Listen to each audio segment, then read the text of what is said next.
आप लोगों को कौन पढ़ाते हैं? Bobby sir. अच्छा, बॉबी सर पढ़ाते हैं। a plus B plus C का होल स्क्वायर क्या होगा? A square plus B square plus C square plus 2ab plus 2b plus 2c है। वाह, ये कहता है कि क्लास मायने नहीं रखता है, नॉलेज मायने रखता है। अच्छा ये बात है। हाँ, बस ये खान सर से सीखा है। हाँ, खान सर से सीखे हैं क्या आप?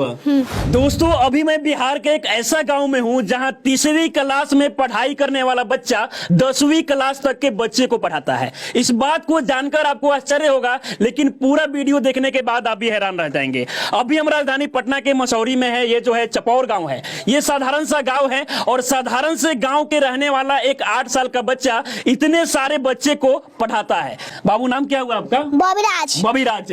आप कौन से क्लास में पढ़ाई करते हैं? 3 क्लास में। 3 क्लास में पढ़ाई करते हैं। और कौन कौन से क्लास के बच्चे को पढ़ाते हैं? 3 से लेकर 10 तक। 10वीं क्लास तक के बच्चे को पढ़ा लेते हैं। अच्छा, तो इतना कम उम्र है, 8 साल के आप है, कैसे इन सारी बच्चों को पढ़ा लेते हैं? हमको पढ़ाया गया है टीचर लोग और मम्मी पापा पढ़ाए तो हमको अच्छा, मम्मी पापा आपको पढ़ाए हैं। अब जरा सोचिए कि बच्चा जो है कोचिंग भी पढ़ने नहीं जाता है, बल्कि इनके जो मम्मी पापा है वो खुद बच्चे को पढ़ाते हैं। ये पैर से दिव्यांग है, लेकिन इसके बाद भी बहुत सारे बच्चे को पढ़ाते हैं और अपना बच्चे को पढ़ाकर इतना ज्यादा टैलेंटेड बना दिए हैं कि ये तमाम बच्चे को ये बच्चा पढ़ाता है। अभी ये क्या पढ़ा रहे हैं आप? थेल्स पर में। थेल्स पर में? अच्छा, ये तो 10th में पढ़ाई होता है, तो आप कैसे पढ़ा ले रहे हैं? हमको पढ़ाया गया है टीचर लोग और मम्मी पापा पढ़ाए हैं। अच्छा, तो हम पढ़ा रहे ये बताइए कि थेल्स पर में क्या है और इसे कैसे सिद्ध किया जाता है? इसको हम अभी सिद्ध कर रहे हैं। अच्छा, इसको सिद्ध करेंगे। इसके बारे में ये जो फिगर आप बनाए हैं, इसके बारे में चाहेंगे कि आप बच्चों को पढ़ाइए। किस प्रकार से आप पढ़ाएंगे अगर पढ़ाना होगा बच्चों को तो? हाँ।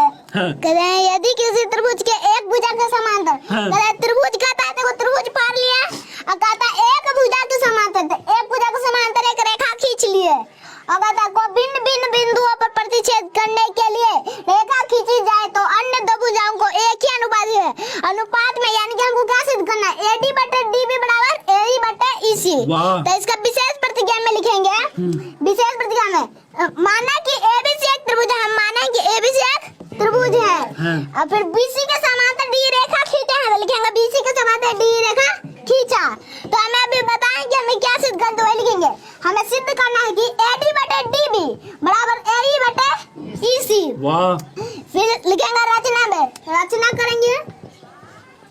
DM लंब AC पर खींचा, EN लंब AB पे खींचा और B से E को मिलाया और C से D को मिलाया। यही लिखना है हमको। अच्छा, रचना में। और इसके बाद में तमाम जो ये रचना करने के बाद में इसको बनाएंगे तो लगभग पूरा बोर्ड भर जाएगा। ये बोर्ड में हो पाएगा? ये नहीं हो पाएगा, यानी कि दूसरी बार आपको बनाना पड़ेगा। अच्छा, ये बताइए कि ये सब सीख कैसे लिए हैं और भी बच्चों को आप क्या क्या पढ़ाते हैं?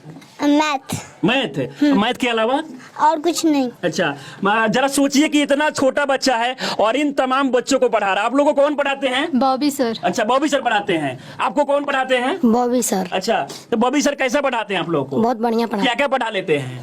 मैथ और मैथ में क्या क्या पढ़ा लेते हैं? मैथ में सब चीज जो इनको पता है। कौन से क्लास में पढ़ाई करती है? 9 में। अब जरा देखिए कि ये 9th का बच्ची है और भी तमाम जो बच्चे हैं अलग अलग क्लास के हैं और इन सारी बच्चे को ये जो बच्चा है वो पढ़ा लेता है। अच्छा बाबू, ये बताओ कि तुम्हारी उम्र में हम देखते हैं बाकी बच्चे को तो खेलता रहता है, मोबाइल चलाता है, तुम कैसे पढ़ लेते हो और पढ़ाई के साथ साथ इन सभी बच्चे को पढ़ा लेते हो?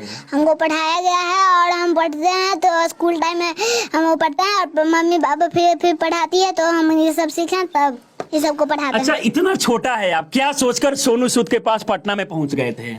हम यही सोचकर पटना में पहुंचे कि हमको वैज्ञानिक आगे चलकर बनना था। वैज्ञानिक बनना है? अच्छा, वैज्ञानिक क्यों बनना है? क्योंकि हमको खान सर से पता चला है कि सोनू एक बार गया था इंजीनियर की उम्मीद लेकर, तो खान सर ने कहा कि लक्ष्य सीमित नहीं रहती, तुम इंजीनियरिंग क्यों बनोगे, आगे उस इंजीनियर से बड़ा वैज्ञानिक क्यों नहीं बन जाते, तो हम वैज्ञानिक बनने सोचे। वाह, क्या बात है। यानी कि एक चीज नहीं बना जा सकता और भी तमाम चीजें हैं, आप सोचे कि वैज्ञानिक ही क्यों ना बन जाए। अब जरा सोचिए कि बिहार में अगर देखा जाए तो टैलेंट की कमी नहीं है, लेकिन इन सभी टैलेंट को जो है मौका नहीं मिलता है। इससे पहले आप सोनू को देखे होंगे, हालांकि सोनू का जो वीडियो है वो काफी वायरल हुआ, तो सोनू का जो एडमिशन है वो बाहर हो सका। हालांकि और भी बहुत सारे जो बच्चे हैं बिहार में टैलेंटेड है। हम कुछ क्वेश्चन पूछेंगे तो आप बता देंगे। A प्लस बी का होल स्क्वायर क्या होता है? A स्क्वायर प्लस 2ab प्लस b स्क्वायर। हम चाहेंगे कि आप सिद्ध करके बताइए इसे। ठीक है, A प्लस b का होल स्क्वायर हमको सिद्ध करना है। हाँ, बराबर 2ab होता है, इसको सिद्ध करना है। A square plus b square plus 2ab। AB। हाँ, अब हमको इसको सिद्ध करना है। A प्लस b का होल स्क्वायर यानी कि इसको 2 को लिख लेंगे a plus b into a plus b। अब बराबर a square plus b square plus 2ab। अब इसको गुना करेंगे, a को गुणनफल नहीं करेंगे, a को a से गुना करेंगे a स्क्वायर, और a को b से गुना करेंगे तो प्लस ab, अब b को a से गुना करेंगे तो प्लस ba, और फिर b को b से गुना करेंगे तो हो जाएगा b स्क्वायर बराबर a स्क्वायर। वाह वाह क्या बात है, ताली बजा दीजिए आप लोग बच्चे के लिए। आप देख सकते हैं कि ये 8 साल का बच्चा है और किस प्रकार से a प्लस बी के होल स्क्वायर बराबर a square plus B square plus 2ab होता है, इसको सिद्ध कर दिया है। इन दोनों के जोड़ेंगे तो 2ab होगा, तो a स्क्वायर प्लस 2ab प्लस b स्क्वायर बराबर a square plus b square वाह। Plus 2ab। क्या बात है, और क्या क्या सिद्ध करके बता देंगे? बहुत सारी चीजें। a plus B plus C का होल स्क्वायर क्या होगा? a square plus b square plus c square plus 2ab plus 2ba plus 2c है। वाह। अच्छा, और अब क्या क्या बता देंगे? हमने सुना है कि ये मैथ में बहुत सारा फॉर्मूला हो गया, मैथ में कुछ और भी फॉर्मूला हमसे पूछते हैं। आयत का क्षेत्रफल, लंबाई गुना चौड़ाई, वर्ग का क्षेत्रफल, भुजा स्क्वायर, आयत का परिमाप, 2 इंटू लंबाई प्लस चौड़ाई। जरा इनके पिताजी हैं, थोड़ा सा आप आ जाइएगा। अब जरा सोचिए कि ये पैर से दिव्यांग है, लेकिन इसके बाद भी जो है तमाम बच्चे को पढ़ाते हैं और बच्चा को इतना टैलेंटेड बना दिए हैं कि बच्चों भी जो है बहुत सारे बच्चा को पढ़ा लेता है। अच्छा, ये बच्चा कैसे ये सब सीख लिया? देख रहे हैं कि थेल्स परिमेय बता दे रहा है, और भी तमाम जो ट्रिगोनोमेट्री में क्वेश्चन हो जाए, 10th क्लास के जो क्वेश्चन होते हैं वो सभी बता दे रहा है। इसका बताने का मेन रीजन है ये स्कूल के वातावरण में रहता है, दूसरे को पढ़ाते हैं। हाँ। तो चुपके से देखकर कुछ ऐसा क्वेश्चन रहता है कि जिसको हम नहीं पढ़ाना चाहते हैं, हाँ। वो भी आधा सीख लेता है, वो भी आधा सीख लेता है। तो मजबूरी में हमको इसको बताना पड़ता है। तो ये कहता है कि क्लास मायने नहीं रखता है, नॉलेज मायने रखता है। अच्छा, ये बात है। हाँ, बस ये खान सर से ही सीखा है। हाँ, खान सर से सीखे हैं क्या आप? आप भी देखेंगे खान सर इतने सारे बच्चे को पढ़ा लेते हैं, तो हम क्यों नहीं पढ़ा सकते हैं ना? खान सर के बारे में क्या कहेंगे आप? हम खान सर के बारे में यही कहेंगे कि वो बहुत सारे लोगों को पढ़ाते हैं और हंसा हंसा के पढ़ाते हैं, इससे सबको समझ में आ जाता अच्छा, है। हम चाहेंगे कि मैथ में कुछ क्वेश्चन और भी इस बच्चे से आप पूछिए। घन का आयतन, घन का आयतन भुजा क्यों, घन का विकर्ण, √3 गुना भुजा, घन का पार्श्व क्षेत्रफल, 4 गुना भुजा स्क्वायर, वाह। घन का कुल पृष्ठ क्षेत्रफल, 6 गुना भुजा स्क्वायर, लाभ प्रतिशत बराबर, लाभ गुना 100 बटी कराएं बोल, हानि प्रतिशत बराबर, हानि गुना 100 बटी कराएं बोल, साधारण ब्याज बराबर।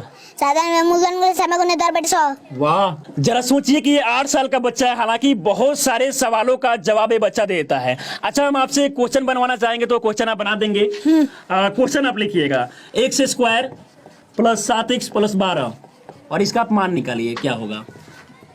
जिसको हम गुणनखंड है तो इसको गुणनखंड करेंगे, तब हम इसको पहले लास्ट और फर्स्ट वाले अक्षर को गुना करेंगे। यहाँ पे कुछ नहीं है, मतलब कि 1।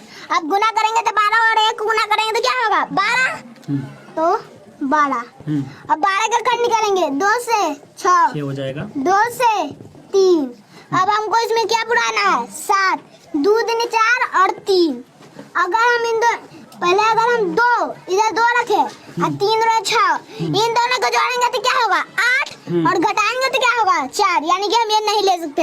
अगर इन दोनों को लिए और 3 को ऐसे छोड़ दिए, 2 दूनी 4 और 3, 4 और 3 को पहले जोड़ेंगे तो हो जाएगा 7x। हमको 7x पुराना है तो लिख देंगे। अब हमको प्लस में भी 4 चाहिए और प्लस में 3। अब x में पुराना तो x लगा दिए, तो फिर x square plus 4x plus 3x plus 12 बराबर 0। x into X plus 4 plus 3 common लिए तो x plus 4 equal to 0। x plus 3 into X plus 4 equal to 0। वाह क्या बात है। अच्छा, आप इनकी माँ है, आपने अपने बच्चे को किस प्रकार से पढ़ाई कि इतना सवाल का जवाब देता है? बच्चे को बस खेल खेल में पढ़ाए हैं, इतना सारा बच्चा है, सबके साथ पढ़ाते हैं और एक दूसरे में कंपटीशन की भावना जगाते हैं। एक दूसरे में कंपटीशन, एक दूसरे में कंपटीशन, वो उसका जवाब देगा, वो प्रश्न करेगा, उसका जवाब देगा। हाँ। इस प्रकार से कंपटीशन का भावना जगा करके सब, मतलब ये नहीं पता चलता है कि कौन टीचर है और कौन स्टूडेंट है। कभी वो सब में समान वैल्यू है कि ये भी टीचर है, ये भी स्टूडेंट है, आप भी टीचर है, वो भी। हाँ, ऐसे मतलब होके अपने पढ़ाते आप हैं। को कभी मैं भी टीचर नहीं मानी, बस हम भी टीचर हैं, ये स्टूडेंट है, कभी ये टीचर है, हम स्टूडेंट हैं। इस प्रकार का वातावरण बना करके सबको खेल खेल में आगे बढ़ाते हैं। अच्छा, ये सारे बच्चे मतलब जो भी पढ़ रहे हैं सारे टैलेंटेड है। बाबू ये बताओ, a प्लस बी का whole square. a square plus b square plus 2ab। वाह। और आपको किसने पढ़ाया है? मैम मैम ने। फिलहाल आप देख सकते हैं छोटे छोटे बच्चे हैं, क्या नाम हुआ? लक्ष्मी कौन कुमार, से क्लास में पढ़ाई करती हो? 7th class. अच्छा, आप क्या सुनाएगी, कुछ बताएगी? ये बताइए, a माइनस बी का होल स्क्वायर क्या होता है? a स्क्वायर माइनस 2ab प्लस b स्क्वायर। वाह। जरा सोचिए कि इन सभी बच्चों को इस प्रकार से पढ़ाया गया है कि सारे प्रश्न का जवाब देता है। माँ पापा के लिए जरा बहुत सारा आप शायरी बोलते हैं, हम चाहेंगे कि कुछ हो जाए लाइनें। पिता के बारे में। हाँ वो अपने पसीने बेचकर हाँ। वो अपने पसीने बेचकर तुम्हें हर खुशी से नवाजेगा, अपनी जिंदगी बेरंग करके तुम्हारी वाह, जिंदगी क्या में बात है। रंग घोलेगा। वो पिता है कभी कुछ नहीं बोलेगा। वाह वाह क्या बात है, और कुछ बोलिए। जब भी कुछ लेने की जिद करोगे, क्या चाहिए बेटा, बस एक बार पूछेगा। तुम्हारी एक मुस्कान के लिए वो अपनी हर मेहनत की कीमत को तोलेगा। वो पिता है कभी वाह कुछ नहीं। क्या बात है। तुम्हें रेनकोट पहना के खुद बारिश में भीगेगा। तुम्हें पलंग पे सुला के खुद ठंडी जमीन पे सो जाएगा। वो पिता है कभी वाह कुछ क्या बात है, क्या बात है। और कुछ लाइनें बोलना चाहेंगे। खुद को ऐसे दिखाता है जैसे उसे किसी भी चीज की कमी नहीं, लेकिन तुम्हारे एक तकदीर संवारने के लिए वो अपनी हाथों की लकीर धोलेगा। वो पिता है कभी कुछ नहीं बोलेगा। वाह क्या बात है। और एक जो सबसे अच्छा आपको लाइन लगता है वो हो जाए। हम बड़े हो जाने से समझदार हो जाते हैं। हम बड़े हो जाने से समझदार हो जाते हैं। उस इंसान से कोई गलती हो गई तो जोर से डांट लगाते हैं। भूल जाते हैं कि उसने हमारे लिए क्या क्या किया है। किसी से ठीक से बात ना कर पाए तो शर्म आती है। वाह। एक बात याद रखना, दिल उसका भी दुखता है, दर्द उसे भी होता है, बस तुम्हें बुरा न लगे इसलिए बंद कमरे में चुपचाप रोलेगा। वो पिता है कभी कुछ नहीं बोलेगा। वाह क्या बात है। गरीबी में पैदा होना गुनाह नहीं, हाँ। गरीब मर जाना गुनाह होता है। हाँ, वाह गरीबी में पैदा होना गुनाह नहीं, गरीब मर जाना गुनाह होता है। और मैं अपने आप को बुलंद किया और मनीष कश्यप भैया को रास्ता दिखाने वाला दोस्त और सोनू सूद भैया को सिर पर हाथ अच्छा, सोनू सूद से आप मिल चुके हैं। सोनू सूद आपके मदद के लिए कुछ बोले हैं आपको? आपको क्या सपोर्ट चाहिए सोनू सूद से? है कि हमको वैज्ञानिक बनने के लिए मदद चाहिए। अच्छा, आप चाहते हैं कि आपका जो एडमिशन है एक अच्छा सा स्कूल में हो जाए।